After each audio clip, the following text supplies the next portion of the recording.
तर मित्रांनो, मालिकेच्या 21 मेच्या एपिसोडमध्ये छान ट्विस्ट बघायला मिळतोय आणि ट्विस्ट असा असणार आहे. तर इथे सारंग सावलीच्या गुरुकुलावरून निघत असतो आणि तेवढ्यात अबीरचं लक्ष सारंगवर जातं. अबीर मोठ्याने ओरडतो आणि म्हणतो, ओ सुपर हिरो थांबा. सारंग अबीरचा आवाज ऐकतो आणि तो मागे वळतो. त्याला अबीर दिसतात सारंगच्या चेहऱ्यावर भलं मोठं स्माईल येतं. तर इथे जगन्नाथचं काम असतं आणि त्याने सावलीला बोलवलेलं असतं. सावली इथे गुरुकुलामध्ये रडत बसलेली असते. जगन्नाथ सावलीला फोन करतो आणि म्हणतो, सावली अगं किती वेळ झाला मी तुझ्यासाठी थांबलो इथे. ऑफिसर्स पण थांबलेले आहेत. तुझ्या 2-3च सह्या हव्या आहेत. तू का नाही आली अजून? सावली अगं एकदा सह्या झाल्या ना की पुढची कामं सोपी होऊन जातील. सावली डोळे पुसते पण जगन्नाथला ते काहीच सांगत नाही आणि तिथून निघते. तर इथे तिलोत्तमा मोनिका घरी येतात. मोनिका पुन्हा एकदा अमृताच्या हातातून बॅग हिसकावून घेते आणि ते बॅग चेक करते. त्या बॅगमध्ये तिला ओवीची संगीत क्लासची वही दिसते. ती तिलोत्तमाला म्हणते, बघा आई, तुमच्या लाडक्या सुनेंचे प्रताप बघा. अहो तुमची लाडकी सून जिच्यावर तुमचा खूप विश्वास आहे त्याच तुमच्या भोळ्या अमृताने तुमच्या पाठीमागून तुमच्याशी खोटं बोलून ओवीसाठी म्युझिक क्लास लावला आहे. तिलोत्तमा ती वही बघते आणि अमृता हे सगळं करू शकते, असं वागू शकते यावर तिचा विश्वास बसत नाही. आता मोनिका अमृता ओवी यांना घराबाहेर काढणार आहे. पण त्यानंतर पुढे जे काही होईल म्हणजे सारंग मोनिकाला कसं फैलावर धरतोय ते बघण्यासारखं असेल. तर ह्या सगळ्याची सुरुवात कशी होती आहे ते थोडक्यात पाहू. तर मालिकेत आपल्याला असं बघायला मिळतं आहे की अमृता ओवी मंदिरात जाण्याच्या बहाण्याने घराबाहेर पडत असतात आणि त्याच वेळेला तिथे मोनिका येते. मोनिका अमृताच्या हातामध्ये बॅग बघते. मोनिकाला संशय येतो. मोनिका विचारते, या बॅगेमध्ये काय आहे? दाखव, मला बघायचे. अमृता म्हणते, काही नाही गं, एक पाण्याची बॉटल आहे आणि तिला खाण्यासाठी थोडाफार खाऊ घेतला आहे. मोनिका म्हणते, हो का, मग बॅग का लपवली तू? बघू, आता मला बॅग बघायचीच आहे. मोनिका अमृताच्या हातातून बॅग हिसकावून घेते आणि ती चेक करते. मोनिका बॅग चेक करत असते आणि तेवढ्यात तिला तिलोत्तमाचा फोन येतो. तिलोत्तमा म्हणते, काय गं मोनिका, तू कशासाठी आतमध्ये गेली आहेस? किती वाजलेत? महत्त्वाची मीटिंग आहे. वकील आणि सीए आपली वाट बघतायत. चल लवकर ये. मोनिका अमृताच्या अंगावर बॅग फेकून देते आणि अमृताला म्हणते, आता घाई आहे ना म्हणून तू सुटली आहेस, पण संध्याकाळी आले ना की मग बघेन तुमच्या दोघींकडे. तुमच्या दोघींना मी सोडणार नाही. मोनिका तिथून निघून जाते. अमृता म्हणते, ओवी, आज वाचलो आहे आपण, पण यापुढे सावध राहावं लागेल. अमृता ओवीचा हात धरते आणि ओवीला संगीत क्लाससाठी घेऊन जाते.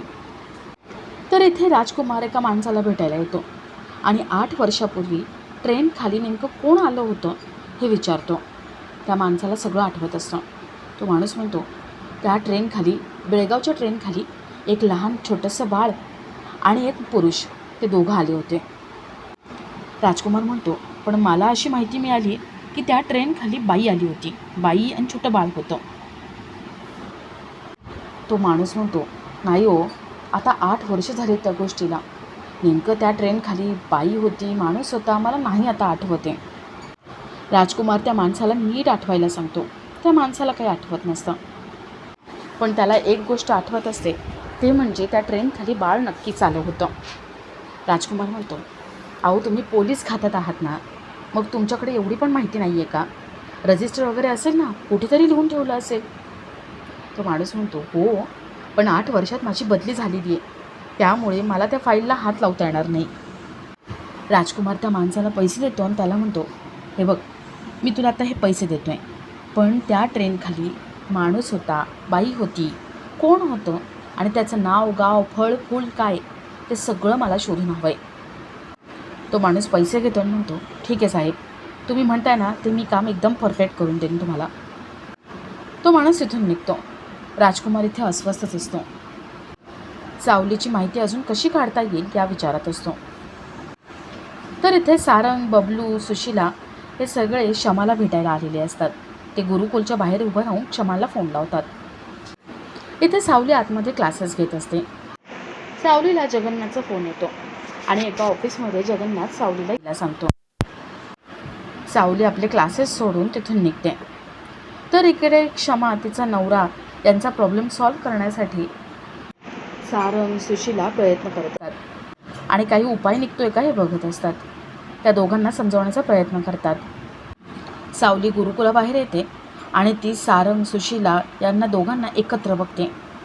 क्षमाला ते समजवताना बघते. ज्या पद्धतीने सुशीला सारंग क्षमाशी बोलत असतात त्यावरून सावलीची खात्री पडते की हे दोघं आता नवरा बायको आहेत. या दोघांनी लग्न केलं आहे. सावलीला सारंग समोर यायचं नसतं, त्यामुळे सावली आतल्या बाजूला धावत निघून जाते. थोड्या वेळाने क्षमा विचार करायला आतमध्ये येते. सावली क्षमाला विचारते, कोण आहेत ती माणसं? क्षमा म्हणते, मला समजवायला आलेत आणि माझे मिस्टर माझी माफी मागतायत. सावली विचारते, आत्ता ते तुमच्या नवऱ्यासोबत आलेत, ते कोण आहेत? क्षमा म्हणते, सारंग मेंदळे आहेत, ते खूप मोठ्या मनाचे आहेत. ते मला त्यांनी समजावलं आणि माझ्या नवऱ्यासोबत राहण्यासाठी त्यांनी मला समजावलं, कन्व्हिन्स केलं. मी त्यामुळेच तर विचार करायला तयार झाले ना. सावली विचारते, ते सारंग मेंदळे आणि त्यांच्या शेजारी ती बाई कोण? क्षमा म्हणते, ती सारंग सरांची बायको आहे. सारंगची बायको हे ऐकल्यावर सावलीच्या पायाखालची जमीन सरकते आणि सावली रडायला लागते. क्षमा म्हणते, त्या सुशीला वहिनी आहेत, सरांच्या बायको. खूप प्रेमळ आहेत, नेहमी त्यांच्यासोबतच असतात, खूप जीव लावतात सारंग सरांना. नवरा बायकोची जोडी असावी ना तर ही अशी, एकमेकांना सोडून अजिबात राहत नाही, एकमेकांना समजून घेतात. क्षमाचं बोलणं ऐकून सावली अजूनच हादरते आणि गुरुकुलाबाहेर तिथेच बसून रडत बसते. तर इथे मोनिका राजकुमारने ज्या पोलिसाला पैसे दिलेत आणि सावलीची माहिती काढायला लावली आहे त्या माणसाला भेटायला येते.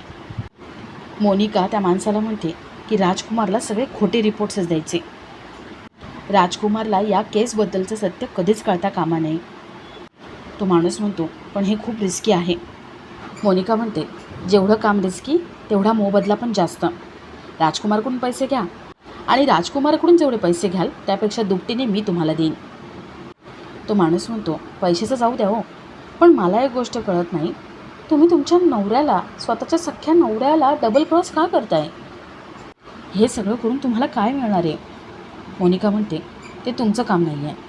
मला एका गोष्टीचा शोध लावायचा आहे आणि त्यासाठी माझे प्रयत्न चालू आहेत. तुम्हाला जे पैसे मिळतात ना त्या पैशाची मतलब ठेवा. मी सांगितलं आहे ना, राजकुमारच्या हाताला एकही पुरावा लागता कामा नये. जा आता तुम्ही आणि तुमचं काम नीट करा. तो माणूस निघून जातो. मोनिका इथे मनात म्हणते, मेहेंदळेंची सगळी प्रॉपर्टी माझ्या एकटीच्या नावावर झाली पाहिजे. मला सगळ्या प्रॉपर्टीवर राज्य करायचं आहे आणि त्यासाठी तिलोत्तमा, राजकुमार कोणीही आडवा आलं ना तर त्यांना मी सोडणार नाही, त्यांना ठेचून काढणार.